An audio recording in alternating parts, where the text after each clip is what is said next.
This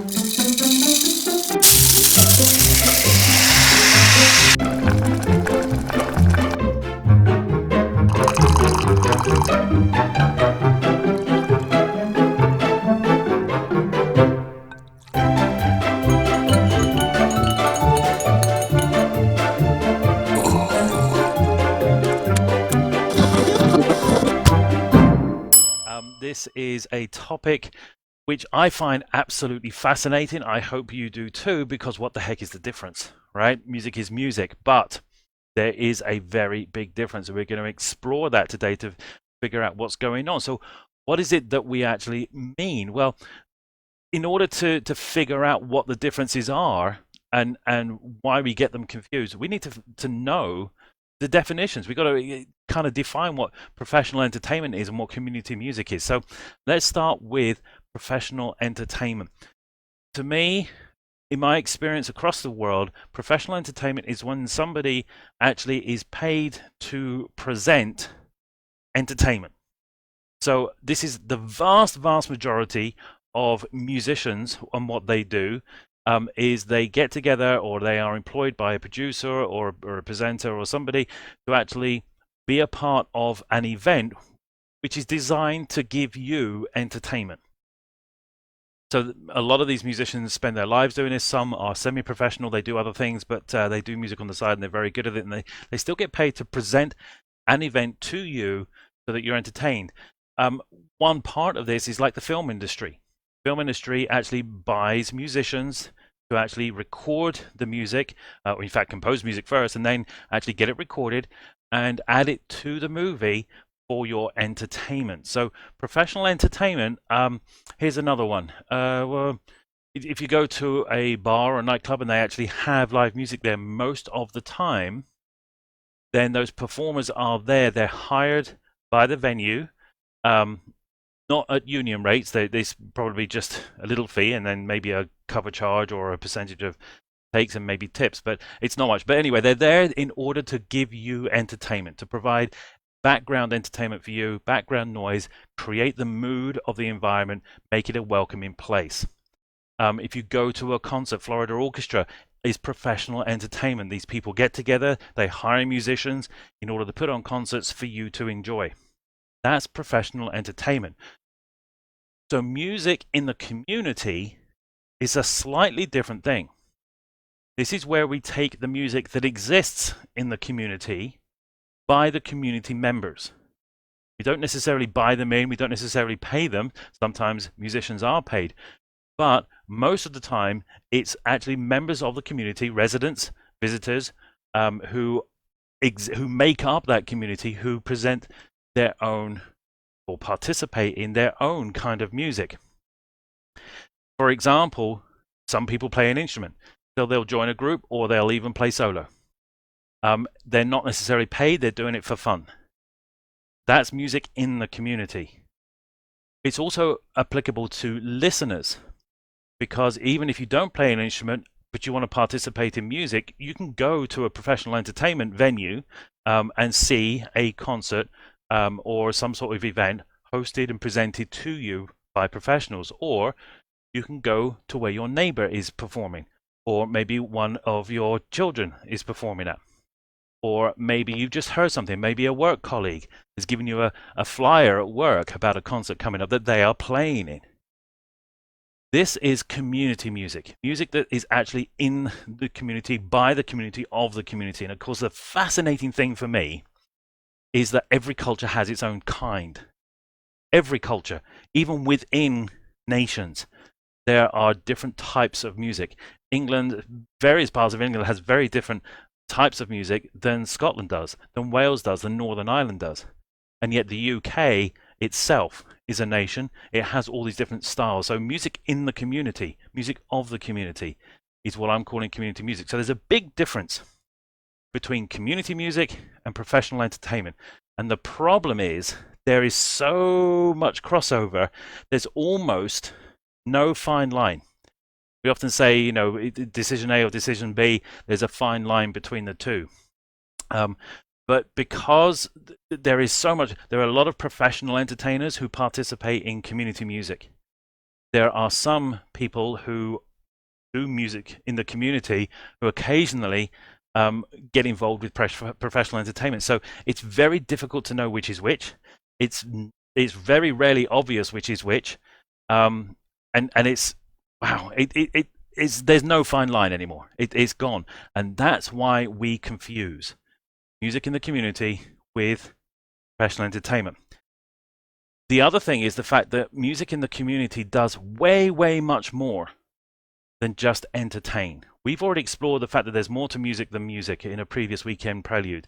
We'll go back and tell you which episode that is, so you can go back and listen to that message. But there is a lot more to community music than there is in professional entertainment. And we're going to explore three of those things. But why is it that we confuse the two? Why has that fine line disappeared? I want to share with you three things. The first thing is the fact that we don't necessarily know what music is. That sounds really weird, and that sounds really quite insulting if you want to choose to take it that way. We can't actually describe music.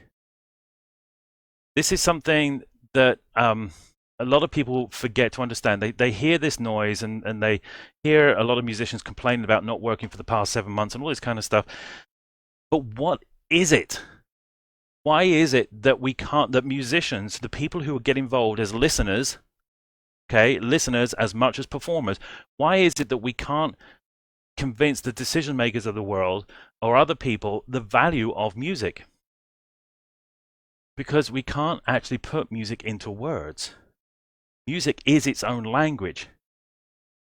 If we could put music into words, then we would do so. And if we could, we wouldn't need music itself. Music cannot be described. In the same way that it's apolitical, in the same way it's areligious, we can't put music into words. Now, people put lyrics to music, they take words and they add them to the music. And then they can sing them. But the music itself, if you take the words away and just sing sounds, now you're talking about just the music. That is indescribable. There are no words. It is its own language. We call it generally the language of emotions. So we're unable to articulate what music is and what it actually does for us in many ways. Lots of people have tried, and we're going to explore those in just a moment. But one of the biggest problems that we have when we confuse music in the community with professional entertainment is the fact that we elevate supporting functions to a much superior status than music itself. We take functions that were originally designed to be able to support the development and exploration of music in the community, and we've put them above the actual act of making music and participating in music as listeners as much as performers. It makes no sense to me. There are three areas, though, that stand out where we've done this. For example, competitions and awards. We've made participation in music so very competitive that we have to beat somebody else. Probably the most accessible example I can give you is the marching band scene. There was a time when marching bands, particularly in schools, and the community marching bands, how many community marching bands still exist? Right, there's like 2 in the US now, maybe a few more. But marching bands used to exist to create the mood of the community parade. That's what it used to exist for. Now we've thrown it into high schools so we can learn our instruments, all that kind of stuff. But the music has become less important than the visuals and the trophies. The trophies have triumphed because a school, an education department, the media can focus in on the fact that we are the best. We won this trophy. That's become more important than actually participating in the music aspect of what a marching band was originally intended for. So that's one way we get confused. Those awards that we try and get, particularly the Grammys now, it's very political. It's become its own trophy, and that's what people design records for now. Instead of making music like Elvis did, made up his own songs, he took a bit of gospel, took a bit of blues, combined them, and put them down on a record. Became a huge success. Now people are designing songs in order to win awards and trophies and competitions. Just need to look at America's Got Talent, Britain's Got Talent, The Voice, Idol programs, all of these things. That has become elevated, has become more important than the actual music itself of what these people are presenting. It's winning those awards and competitions. Just seen an article. What happened to Susan Boyle? Do you remember Susan Boyle? She won Britain's Got Talent with a song from Les Mis, and then had a wonderful career for about 3-4 years, and then nothing. Because there are new people now. The award, the competition has become more important than what Susan Boyle could do for you when you attend and listen to her singing. Another one, this is going to be controversial, but you know what? BMS never shies away from controversy. Music education has become elevated above music. So what is music education? It's to educate people about music, right? That's what it's supposed to be. But now it's become a thing where colleges and universities exist and explore the theories behind education and music and all its uniqueness. There is a whole industry based on the education of music and educating educators. Music education has become about teaching future teachers, not about performers, actual music participants who then can teach, but teaching has become the most important element. Now, there's nothing wrong with that because it does sustain music in the curriculum. There are lots of people who are very, very good at it, and they do stuff that there's nothing that I absolutely couldn't do myself. And believe me, I wouldn't be where I am and couldn't have done what I've done in my life without my teachers. So I'm not debasing it. What I'm saying is that we've elevated it above music education, and being able to teach and all the theory that goes on behind that has become more important to our decision makers than the actual act of participating in music. So it's very easy to confuse music in the community with professional entertainment, because music education has taken us out of both and it's become its own thing. One aspect that it's become its own thing as well, which helps confuse it a little bit, but I think is just as essential, this is very, very important. And I'm glad it now exists, but we are in danger of elevating it above music, is music therapy. We've spent so many years trying to justify the existence of music, which is a fundamental human form of communication. There's no way around it. It's always going to exist. As long as there are humans who can talk and who actually have a pulse, there will be music in the world. Okay, music therapy, or what happened was when defunding started happening with music in the 80s and 90s, people started saying, it's just entertainment, I'm not going to pay for this, or all of that kind of stuff. Musicians then started to try and make themselves relevant. So they started exploring the scientific parts behind music. What does it do to our brains, to our thinking? That's where all those studies came out about the Mozart effect, about how it helps with mathematics, with social interaction. This is why music was kept in schools, because it helps them do better in other areas. Remember that competition and awards thing? We're using music as a tool. The expansion from that came into music therapy, where we discovered people who have illnesses and all that kind of stuff, particularly Alzheimer's, they can use music to overcome certain medical conditions. That's great, that's terrific, that's wonderful. But we are in danger of putting that above the actual act of participating in music, of literally either singing or playing or listening. Listening meaning attending concerts.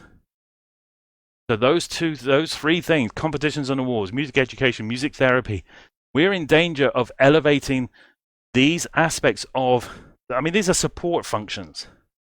You take the item itself, and these are different elements underneath it, and it's almost like the world is flipping them, and we're putting them above the actual act of participating in music and attending concerts. One of the difficulties is that musicians, because music itself is so old, I think it first was discovered when a human was born. It's been around so long, people have communicated their emotions, expressed their emotions, explored emotions through music, again, as listeners as much as performers, that we we just don't know how to articulate it. We don't know how to describe it. We've said before, this is where that quote comes in before. If we could put music into words, we would. And if we did that, then we wouldn't actually need music. But we do need music because it says stuff that we can't actually describe with words. So there are tons and tons of anecdotes about the impact of music on people's lives. I was just listening to a lecture this week about a symphony by Gustav Mahler. Yeah, it's over 100 years old. But it's still, the end of that symphony still has life-changing impact on people. I mean, if you go to a concert, a live performance, you actually get engrossed and you actually focus and listen to what's going on. It is life-changing spiritual stuff. It's almost like a religious experience, but it's just music. It isn't just music. This is a fundamental form of communication. So there are lots of stories about people's lives that have changed completely through music. We'll go back to the Alzheimer's thing, where people develop that horrible disease, and yet they can still remember music. They can still connect with people in their lives through music. It's fascinating. We also hear lots of stories about it being a therapeutic activity, like the Alzheimer's patients. If you're feeling sad or down, you can put on a song that cheers you up. If you want to create a specific mood, you can put on a particular piece of music in the background and it will change your mood instantly. You can create an atmosphere. Just last night, I actually went out to a little local place, and we had one professional and one community musician combine to create a fabulous mood. It was an awesome time. It was so much fun. Just a couple of musicians doing their thing. It created music. There was a very particular style of music that they were playing, and it created that party atmosphere. So I really, really appreciate them doing that. Made me feel better. I had a really rough day yesterday. And I don't think anyone there at the party would have noticed because, you know, that music just completely changed my mood. It is a therapy. It's used as therapy. Music cannot be explained. We cannot talk about music. We don't know how to. Thank goodness for the mute button. Sorry about that. We don't know how to put music into words.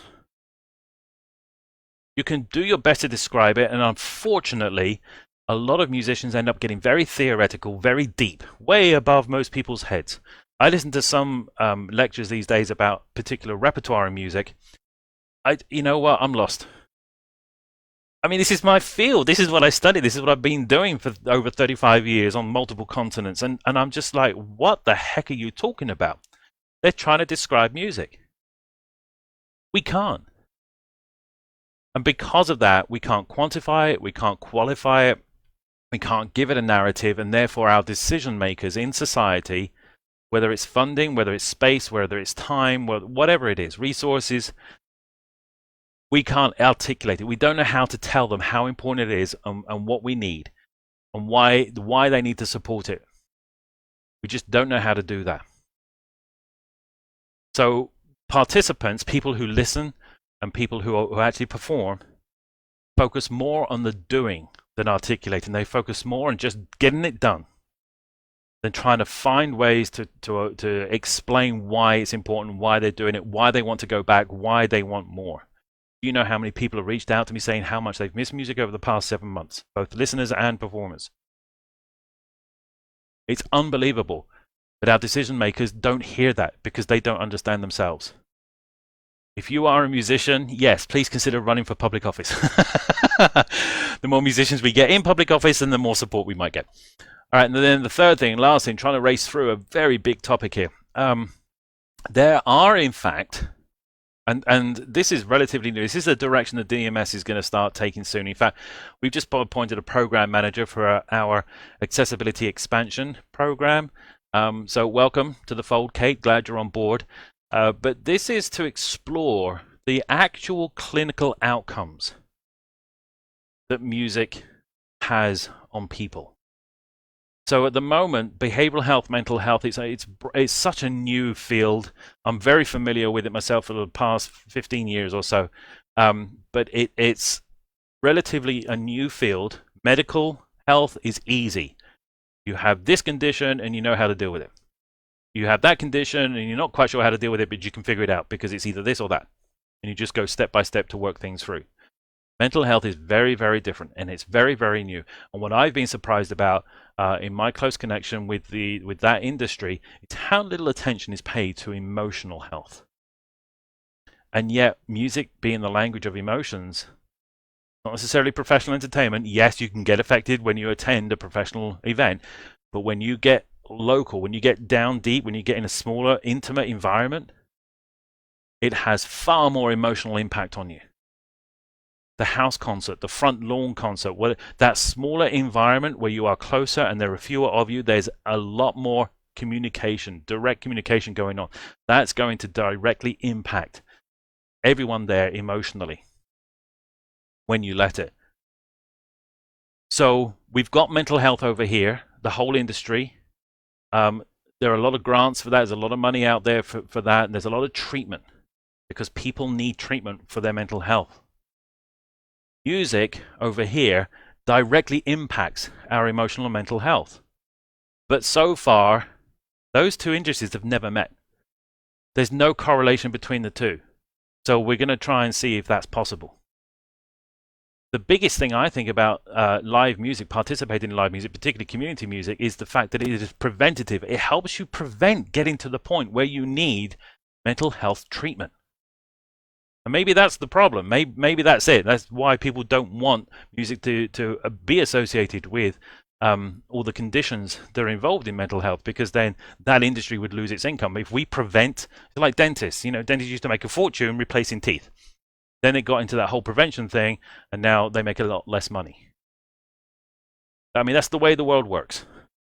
So music actually helps prevent many mental health conditions. Identified. This is proven time and time again. Not just the brain MRI scans and the left and right brain, all that kind of stuff, and all the benefits from that kind of thing, but emotionally. So what are some of those conditions that I'm talking about? We're talking about anxiety. We're talking about stress, including PTSD. Music helps people deal with stress and anxiety.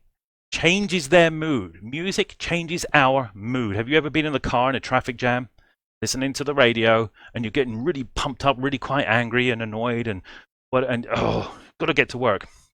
You change the channel to something different, a lot smoother, calmer.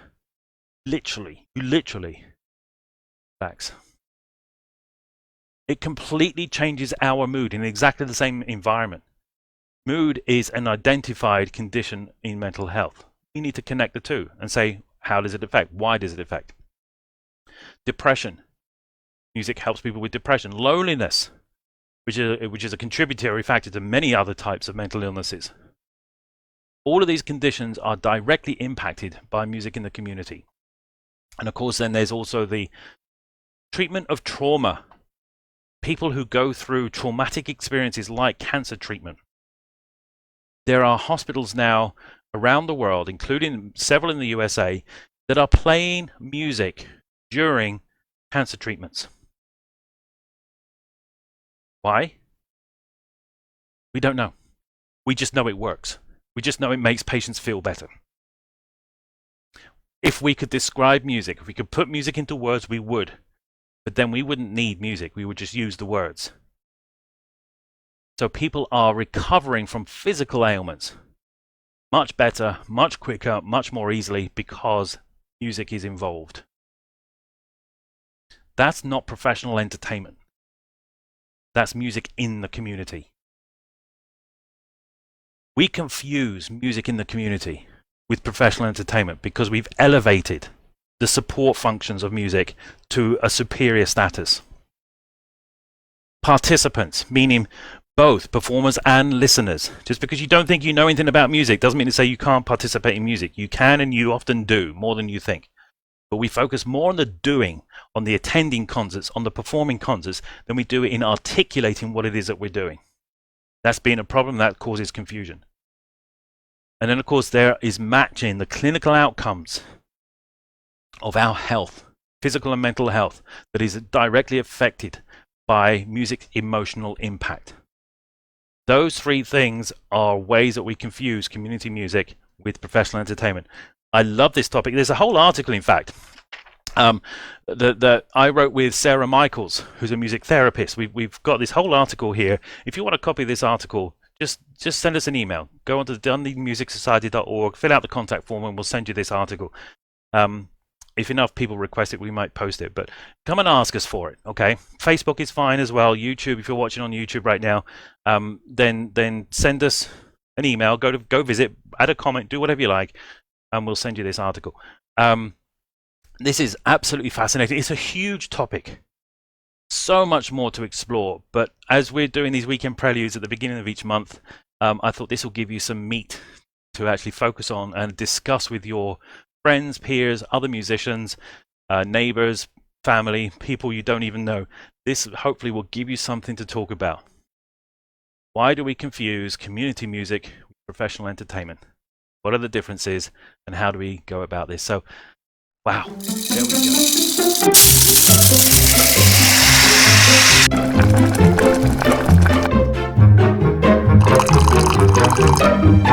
go.